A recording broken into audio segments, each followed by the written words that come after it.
পহেলা বৈশাখ ও নববর্ষের ইসলামাইজেশন। শরিয়া ও ইতিহাস যা বলে। বাংলাদেশের প্রেক্ষাপটে এই সময়ের অন্যতম ফিতনা হল ইসলামকে আকল দিয়ে বুঝতে যাওয়া। বুদ্ধিবৃত্তিক ইসলামের জপ করতে করতে আকলকে বানিয়ে ফেলে ইসলাম ও শরীয়ত বোঝার মূল মানদণ্ড। শরীয়তের কিছু মূলনীতি ভাষা ভাষা পড়েই আকল খাটিয়ে শুরু হয় উসুলের ভুল ও বিকৃত প্রয়োগ। সেখানে কোনো দলিলের প্রয়োজন হয় না, প্রয়োজন হয় শুধু আকলের। অথচ ইসলাম আকলের নাম নয়, শুধু আকল দিয়ে ইসলামকে বোঝা সম্ভব নয়। ইসলাম বোঝার মানদণ্ড হল কোরআন হাদিসের আলোকে সাহাবায়ে কেরামের আমল এবং সালফে সালেহিনের বুঝ। সাহাবায়ে কেরামের আমল ও সালফে সালেহিনের বুঝ বাদ দিয়ে বুদ্ধিবৃত্তিকতা ও সেলফ ইজতিহাদের জঘন্যতম সমস্যা হলো সব কিছুকে ইসলামাইজেশন করতে চাওয়া। এই চাওয়ার সবচেয়ে ভয়ঙ্কর দিক হলো এতে শরীয়তের চেয়ে বেশি প্রাধান্য পায় নিজের চাওয়া। শুদ্ধ বাংলায় যাকে বলে প্রবৃত্তি, আর আরবিতে বলে শাহওয়াত। অথচ সকল চাওয়া হালালের জায়গা হলো জান্নাত। وَفِيهَا مَا تَشْتَهِيهِ الْأَنفُسُ। প্রথমেই কিছু জরুরি বিষয়ে আলোচনা করা যাক। নববর্ষ পালনের বিধান কি? ইসলামে কি নববর্ষ পালনের কোনো আদেশ বা নিষেধ আছে? সালফে সালেহিন পালন করতেন কি না? নববর্ষ পালন করার কোনো বিধান ইসলামী শরীয়তে নেই। আরবের বিভিন্ন ধর্মাবলম্বী গোষ্ঠীর মাঝে বিভিন্ন রকমের উৎসব প্রচলিত ছিল। মদিনায় গিয়ে নবী সাল্লাল্লাহু আলাইহি ওয়াসাল্লাম দেখেন মদিনাবাসীরা কিছু উৎসব পালন করে।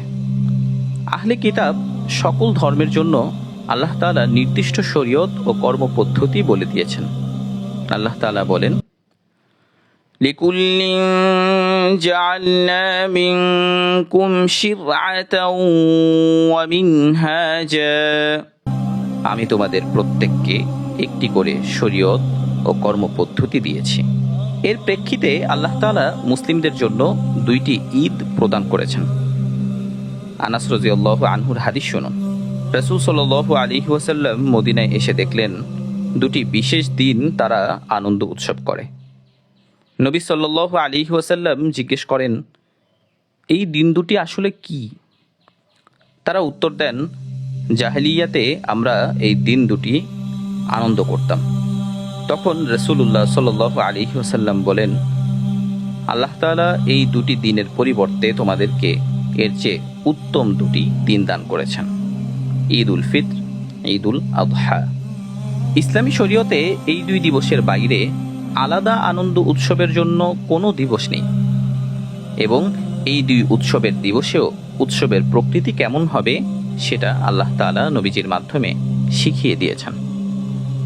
এর বাইরে অন্য কোনো উৎসব নবী সাল্লাল্লাহু আলাইহি ওয়াসাল্লাম পালন করেননি, সাহাবায়ে কেরাম পালন করেননি, এবং সালফে সালেহিনের কেউই পালন করেননি।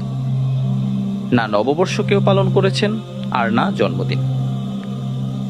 যদি এগুলো ইসলামের বিধান হতো তাহলে খায়রুল কুরুনে অবশ্যই তা পালিত হতো।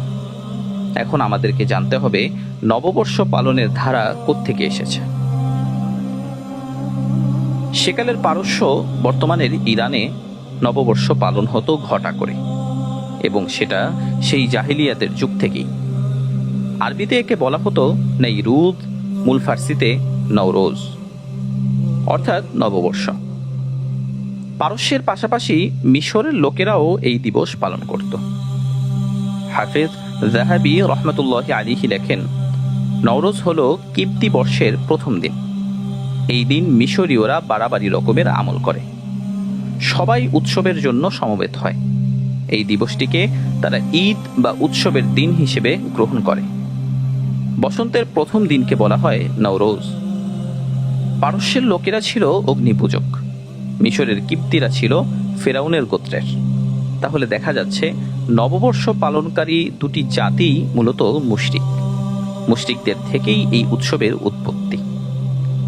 এখন আমাদেরকে জানতে হবে মুশরিকদের সাথে সাদৃশ্য অবলম্বনের বিষয়ে ইসলাম কি বলে। কোনোভাবেই যেন অন্য কোনো ধর্মের জাতির সাথে মুসলিমদের সাদৃশ্য তৈরি না হয়। তাই নবী সাল্লাল্লাহু আলাইহি ওয়াসাল্লাম মুসলমানদের আলাদা উৎসবের প্রকৃতি বলে দিয়েছেন। এটুকুই নয়, বরং তাদের সাদৃশ্য থেকে দূরত্ব বজায় রাখতে বলেছেন।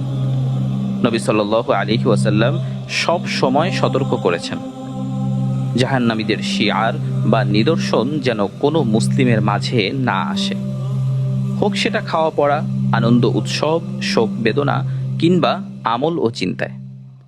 শক্ত ভাষায় নবী সাল্লাল্লাহু আলাইহি ওয়াসাল্লাম বিধর্মীদের সাদৃশ্যের ভয়াবহতা বর্ণনা করেছেন। বিষয়টির গুরুতরতা বুঝাতে নিচের হাদিসটি পড়ুন। عن ابن عمر رضي الله عنه قال رسول الله صلى الله عليه وسلم من تشبه بقوم فهو منهم। আব্দুল্লাহ ইবনে ওমর রাদিয়াল্লাহু আনহু থেকে বর্ণিত, রাসূলুল্লাহ সাল্লাল্লাহু আলাইহি ওয়াসাল্লাম বলেছেন, যে কোনো দলের সাদৃশ্য অবলম্বন করে সে ওই দলের অন্তর্ভুক্ত। বুঝতে পারছেন বিষয়টির ভয়াবহতা? শুধু তাই নয়, অন্য হাদিসে নবী সাল্লাল্লাহু আলাইহি ওয়াসাল্লাম আরও স্পষ্ট করে বলেছেন, খালিফুল মুশরিকিনা ওয়াফিরুল লিহা ওয়া আহফুশ শাওয়ারিবা। তোমরা মুশরিকদের সাথে বৈসাদৃশ্য অবলম্বন করো, দাড়ি না কেটে রেখে দাও এবং গোঁফ খাটো করো।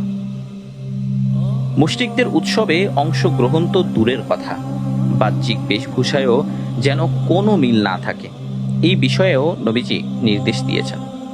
মুশরিকরা তো বটেই, ইহুদি নাসারাদের সাথেও বৈসাদৃশ্য অবলম্বন করার নির্দেশ দিয়েছেন প্রিয় নবী সাল্লাল্লাহু আলাইহি ওয়াসাল্লাম। স্পষ্ট ভাষায় বলেছেন, খালিফুল ইয়াহুদা, ইহুদিদের সাথে তোমরা বৈসাদৃশ্য অবলম্বন করো। আরও শক্ত ভাষায় নবীজি বলেন, লাইসা মিন্না মান তাশাব্বাহা বিগাইরিনা লা তাশাব্বাহু বিল ইয়াহুদি ওয়ালা বিন নাসারা।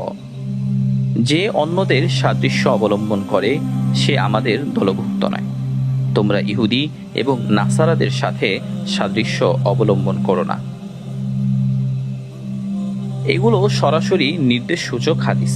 এখানে ইনিয়ে বিনিয়ে মনের মতো গড়িয়ে ব্যাখ্যা করার কোনো সুযোগ নেই। যেখানে সাদৃশ্য অবলম্বন করতেই নিষেধ করে হচ্ছে, সেখানে মুশরিকদের উৎসবে উপস্থিতির ব্যাপারে শরীয়তের নির্দেশ কি হবে ভাবুন। রহমানের বান্দাদের গুণাবলী আলোচনা করতে গিয়ে আল্লাহ তাআলা বলেন, ওয়াল্লাযীনা লা ইয়াশহাদুনা আয-যূর, যারা জুরে উপস্থিত হয় না। হাফেজ যাহাবী রাহমাতুল্লাহি আলাইহি বলেন, বিখ্যাত তাবেঈ মুফাসসির ইমাম মুজাহিদ রাহমাতুল্লাহি আলাইহি সহ এক দল সালাফ থেকে বর্ণিত এই আয়াতে জুর শব্দের অর্থ হলো মুশরিকদের উৎসব, অর্থাৎ রহমানের বান্দারা মুশরিকদের উৎসবে অংশগ্রহণ তো দূরের কথা, উপস্থিত হয় না। খোদ উপস্থিত হবার ব্যাপারেও হাদিসে নিষেধাজ্ঞা আছে। নবী সাল্লাল্লাহু আলাইহি ওয়াসাল্লাম বলেন, যে অন্যদের দল ভারী করে তার হাসর তাদের সাথেই হবে। এবার সাহাবা ও সালাফদের কিছু উক্তি দেখা যাক। হুযায়ফা রাদিয়াল্লাহু আনহু বলেন, যে কোনো দলের সাদৃশ্য অবলম্বন করে সে ওই দলের অন্তর্ভুক্ত। পোশাক পরিচ্ছদে সাদৃশ্য হতে হতে একসময় চরিত্রেও না আবার সাদৃশ্য চলে আসে। আব্দুল্লাহ ইবনে মাসউদ রাদিয়াল্লাহু আনহু বলেন, পোশাক আশাক যেন বিধর্মীদের সাথে সাদৃশ্যপূর্ণ না হয়, এতে একসময় অন্তরও ওদের মতো অন্তর হয়ে যাবে। শুনুন আব্দুল্লাহ ইবনে ওমর রাদিয়াল্লাহু আনহুর মুখ থেকে। ইবনে ওমর রাদিয়াল্লাহু আনহু বলেন, যারা মুশরিকদের দেশে অবস্থান করে, তাদের নববর্ষ এবং ধর্মীয় উৎসবে অংশগ্রহণ করে, তাদের সাদৃশ্য অবলম্বন করে, অবশেষে এভাবেই মারা যায়, কিয়ামতের দিন এদেরকে মুশরিকদের সাথে হাসর করা হবে। ইবনে রজব হাম্বলী রহমতুল্লাহি আলাইহি লেখেন, নবী সাল্লাল্লাহু আলাইহি ওয়াসাল্লাম মুশরিক ও আহলে কিতাবদের সাথে সাদৃশ্য অবলম্বন থেকে নিষেধ করেছেন। সূর্যোদয় ও সূর্যাস্তের সময় নামাজ পড়তে নিষেধ করেছেন, কারণ কাফেররা এই সময় সূর্যের পূজা করে। ওই সময় নামাজের সেজদা বাজ্যত মুশরিকদের সেজদার সাথে সাদৃশ্যপূর্ণ হয়ে যাবে। হাফেজ যাহাবী রহমতুল্লাহি আলাইহি লেখেন, যদি কোনো মুসলিম একে ধর্মীয় কাজ মনে করে, তাহলে সেই মূর্খকে ধমক দিয়ে শিখিয়ে দিতে হবে। আর যদি মুশরিকদের প্রতি ভালোবাসা ও তাদের উৎসব উদযাপনের জন্য পালন করে তাহলে অবশ্যই নিন্দনীয়।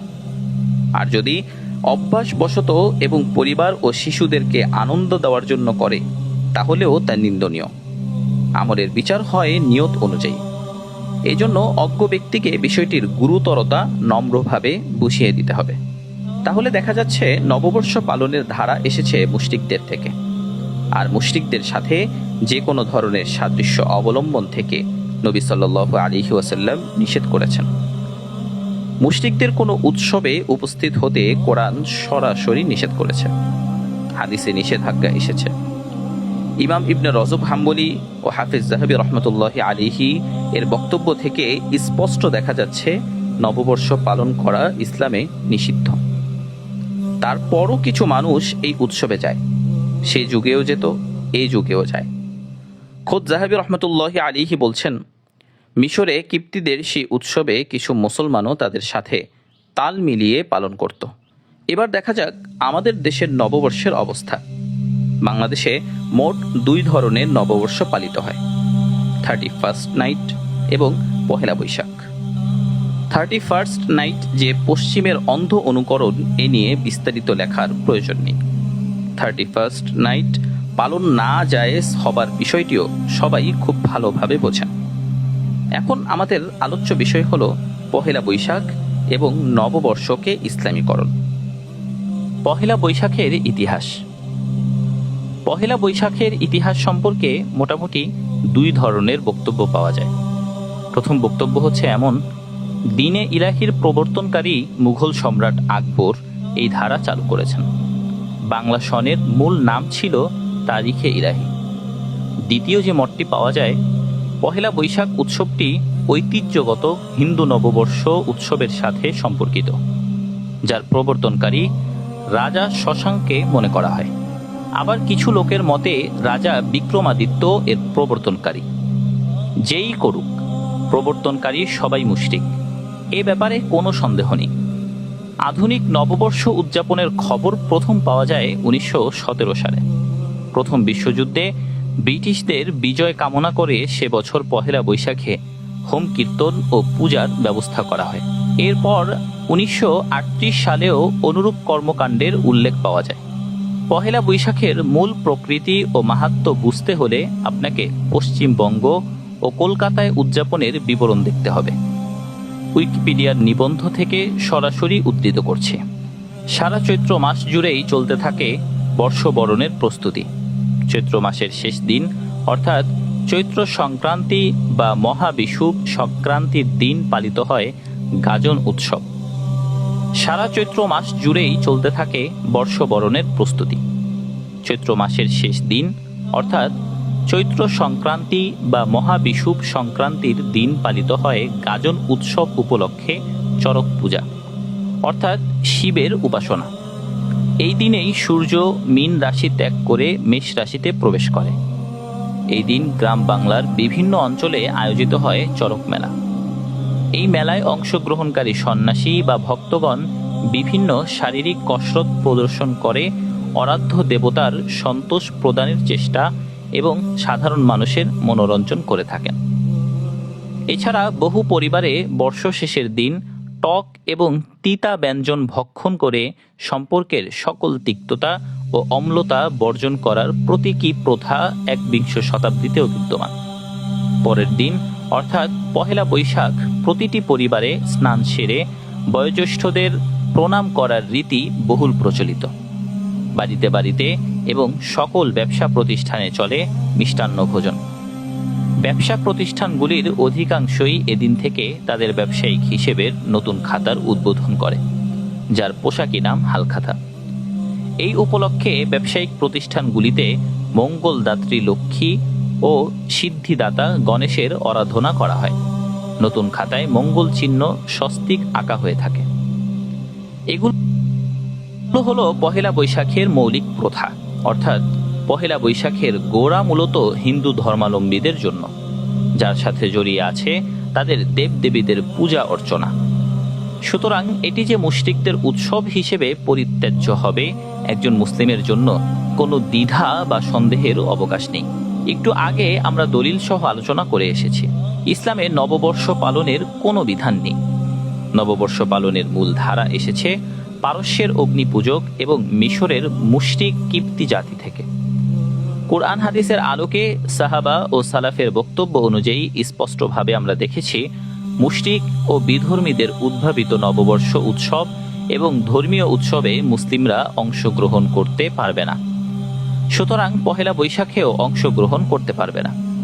এখন প্রশ্ন হলো, নববর্ষকে ইসলামীকরণের কোনো সুযোগ আছে কি না? কেউ যদি মুশরিকদের সংস্কৃতি পালন না করে অন্যভাবে উদযাপন করে তাহলে সুযোগ আছে কি না? কারণ এতে তো মুশরিকদের সাথে সাদৃশ্য হচ্ছে না। এই প্রশ্নের উত্তর স্বয়ং ইমাম যাহাবী রহমতুল্লাহ আলাইহির ভাষায় দিচ্ছে। কেউ যদি বলে এর দ্বারা মুশরিকদের সাথে সাদৃশ্য তো আমাদের উদ্দেশ্য নয়, তাহলে তাকে বলুন মুশরিকদের সাথে উৎসব ও পার্বণে মিলে যাওয়া এবং খোদ অংশগ্রহণ করাটাই হারাম। এর দলিল হলো সহিহ হাদিস দ্বারা প্রমাণিত রাসূল সাল্লাল্লাহু আলাইহি ওয়াসাল্লাম সূর্যোদয় ও সূর্যাস্তের সময় নামাজ পড়তে নিষেধ করেছেন। নবীজি বলেছেন, সূর্য শয়তানের দুই শিঙের মাঝখান দিয়ে উদিত হয়, কাফেররা তখন সূর্যের পূজা করে। এখন এই সময় যিনি নামাজ পড়ছেন তিনি তো পূজার উদ্দেশ্যে সেজদা দিচ্ছেন না। যদি পূজার উদ্দেশ্যে সেজদা দেন তাহলে তো কাফেরই হয়ে যাবেন। কিন্তু তবুও নিষিদ্ধ, কারণ খোদ মুশরিকদের সাথে মিলে যাওয়া এবং তাদের সাথে অংশগ্রহণটাই হারাম। অর্থাৎ আপনি কি উদ্দেশ্যে কোন পদ্ধতিতে নববর্ষ উদযাপন করছেন সেটা মুখ্য নয়, বরং মুখ্য হলো আপনার পদ্ধতিতে আপনার মতো করে এই নববর্ষ উদযাপন মুশরিকদের নববর্ষ পালনের সাথে সাদৃশ্যপূর্ণ হয়ে যাচ্ছে। এই খোদ সাদৃশ্যটাই হারাম। তাদের শিরকি কর্মকাণ্ড সহ পালন করলে তো ঈমানই থাকবে না। ইসলামাইজেশনের লক্ষ্যে এইসব উদযাপনের আরও নানাবিধ ক্ষতিকর দিক আছে। পরের পৃষ্ঠাতেই ইমাম যাহাবী সেই ফিরিস্তি দিয়েছেন। যাহাবী লেখেন, এইসব সাদৃশ্যতার আরও নানা ক্ষতিকর দিক আছে। এতে করে মুসলিম সন্তানেরা এই ধরনের কুফরি উৎসবগুলোর ভালোবাসা বুকে নিয়ে বড় হবে। কারণ এইসব উৎসবে তারা বিনোদন, পোশাক আশাক, খাবার দাবার এবং বিশাল আকায় রুটি দেখে অভ্যস্ত হবে। তাহলে খোলাসা যা দাঁড়াচ্ছে তা হলো সাধারণভাবে নববর্ষ পালন করা তো যাবেই না, বরং ইসলামাইজেশনের সুরতেও নববর্ষ পালন স্পষ্ট হারাম। এই সিদ্ধান্ত আমার নয়, আয়াত ও হাদিসের আলোকে ইমাম যাহাবীর। উসুল প্রয়োগ করতে হলে যে বিষয়ের উসুল প্রয়োগকারী সেই বিষয়ে বিজ্ঞ হতে হবে। ফিকহের উসুল প্রয়োগ করতে হলে বিজ্ঞ ফকিহ হতে হবে। হাদিসের উসুল প্রয়োগ করতে হলে উসুলে হাদিসে বিশেষজ্ঞ হতে হবে। তাফসিরের মূলনীতি খাটাতে হলে দক্ষ মুফাসসির হতে হবে। আমাদের আলোচ্য প্রসঙ্গটি ফিকহের বিষয়। বর্তমানে উসুল প্রণয়নের সুযোগ নেই, নতুন মাসালা উদ্ঘাটনেরও প্রয়োজন নেই। তবে উসুল অনুসারে এক মাসালার ইল্লত অনুসন্ধান করে অন্য মাসালায় প্রয়োগ করতে হয়। এর জন্য আরবি ভাষা, ব্যাকরণ, অলঙ্কার শাস্ত্র, ফিকহের মৌলিক জ্ঞান, সংশ্লিষ্ট একাধিক মাসআলায় পর্যাপ্ত অধ্যয়ন এবং ইল্লত মাআলুল সংশ্লিষ্ট তাহকিকুল মানাত, তানকিহুল মানাত ও তাতবিকুল মানাত সম্পর্কে পরিপূর্ণ স্বচ্ছ জ্ঞান থাকতে হবে। এগুলো একদম সর্বনিম্ন প্রয়োজনীয় শর্ত। অনেকে হযরত আলী রাদিয়াল্লাহু আনহুর নামে দলিলবিহীন একটি ভুল ঘটনাকে উপস্থাপন করে নববর্ষের ইসলামাইজেশনের পক্ষে লেখার চেষ্টা করেন। বছর দুয়েক আগে এই প্রসঙ্গে এক ভাই লিখেছেন, সাহাবীদের সময়ে যখন পারস্য বিজয় হলো তখনকার পারস্যের অন্যতম উৎসব ছিল নওরোজ মানে নববর্ষ। আলী রাদিয়াল্লাহু আনহুকে নববর্ষ উপলক্ষে ফালুদা দেওয়া হলে তিনি সেটা গ্রহণ করেন, খান এবং বলেন, হর রোজ যদি নওরোজ হতো। আসলেই কি আলী রাদিয়াল্লাহু আনহু এই কথা বলেছিলেন? ঘটনাটি কি এমনই, নাকি এটি একটি বিকৃত রূপ? মূল ঘটনাটি দেখা যাক। ইমাম আজম আবু হানিফা রহমতুল্লাহি আলাইহি এর নাতি ইসমাইল ইবনে হাম্মাদ বলেন, তার দাদা নুমান বিন সাবিত ইবনে নুমান ইবনে মারজুবান ছিল পারস্যের স্বাধীন মানুষ। আল্লাহর কসম, আমাদের বংশে কখনো দাসত্বের দাগ লাগেনি। আমার দাদা আবু হানিফা রহমতুল্লাহি আলাইহি জন্মগ্রহণ করেন ৮০ হিজরিতে। আমার দাদার বাবা সাবিত যখন ছোট তখন একবার আলী ইবনে আবি তালিব রাদিয়াল্লাহু আনহুর কাছে যান। আলী রাদিয়াল্লাহু আনহু তার জন্য এবং তার বংশধরদের জন্য বরকতের দোয়া করে দেন।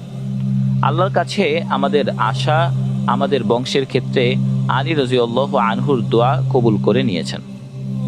ইসমাইল বলেন, সাবিতের বাবা নুমান ইবনুল মারজুবান হলেন সেই ব্যক্তি যিনি পারস্যের নববর্ষের দিন আলী রাদিয়াল্লাহু আনহুকে ফালুদা হাদিয়া দিয়েছিলেন। আলী রাদিয়াল্লাহু আনহু তখন বলেন, নাউরুজুনা কুল্লা ইয়াউমিন, অর্থাৎ মুসলমানদের প্রতিটি দিনই তো নববর্ষ। হাফেজ যাহাবী রহমতুল্লাহি আলাইহি সিয়ারু আলামিন নুবালায় ইমাম আবু হানিফার জীবনীতে এই ঘটনাটি এনেছেন। সেখানে আলী রাদিয়াল্লাহু আনহুর বক্তব্য ছিল, ফাকালা নাউরুজুনা কুল্লা ইয়াউমিন, মুসলমানদের প্রতিটি দিনই তো নববর্ষ। ইবনে হাজার হাইতামি রহমতুল্লাহি আলাইহিও এই ঘটনাটি উল্লেখ করেছেন এবং সেখানে আলী রাদিয়াল্লাহু আনহুর বক্তব্য ছিল, নাউরুজুনা কুল্লা ইয়াউমিন, মুসলমানদের প্রতিটি দিনই তো নববর্ষ। এই ঘটনার আরেকটি বর্ণনা আছে ইমাম মুহাম্মদ ইবনে সিরিন রহমতুল্লাহি আলাইহি থেকে। ইবনে সিরিন রহমতুল্লাহি আলাইহি বলেন, একবার নববর্ষের দিন আলী ইবনে আবি তালিব রাদিয়াল্লাহু আনহুর কাছে হাদিয়া নিয়ে আসা হয়। আলী রাদিয়াল্লাহু আনহু জিজ্ঞাসা করেন, এটা কি? হাদিয়াদাতা উত্তর দেয়, আমিরুল মুমিনিন, আজ নববর্ষ। চতুর্থ খলিফা উত্তর বলেন, তোমরা তোমাদের প্রতিটি দিনকে নববর্ষ বানিয়ে আমল করো। এর ব্যাখ্যা কি? হাফেজ যাহাবী ব্যাখ্যা দিয়েছেন, বাইহাকী রহমতুল্লাহি আলাইহি বলেন, এর অর্থ হলো স্বাভাবিক দিনের পরিবর্তে নববর্ষ হিসেবে আলাদা দিবস উল্লেখ করাটাকে আলী রাদিয়াল্লাহু আনহু অপছন্দ করেছেন। এই হলো মূল ঘটনা, যেখানে আলী রাদিয়াল্লাহু আনহু নববর্ষ উপলক্ষে হাদিয়াকে অপছন্দ করেছেন, মুমিনের প্রতিটি দিনই নববর্ষ বলে ব্যক্ত করেছেন। সেখানে এই ঘটনা কিভাবে নববর্ষ পালনের দলিল হতে পারে? যারা ইসলামী বিধি মেনে নববর্ষ পালনের কথা বলছেন, সেটা কোন ইসলাম, কোন ইসলামী সংস্কৃতি? যে ইসলামে কোরআন হাদিস এবং সাহাবা ও সালাফের উক্তি অনুযায়ী নববর্ষ হারাম, সেই ইসলামে তো নববর্ষকে বৈধতা দানের কোনো বিধি দেয় না। আল্লাহ তাআলা আমাদের সবাইকে সিরাতে মুস্তাকিমের উপরে রাখুন। আমিন।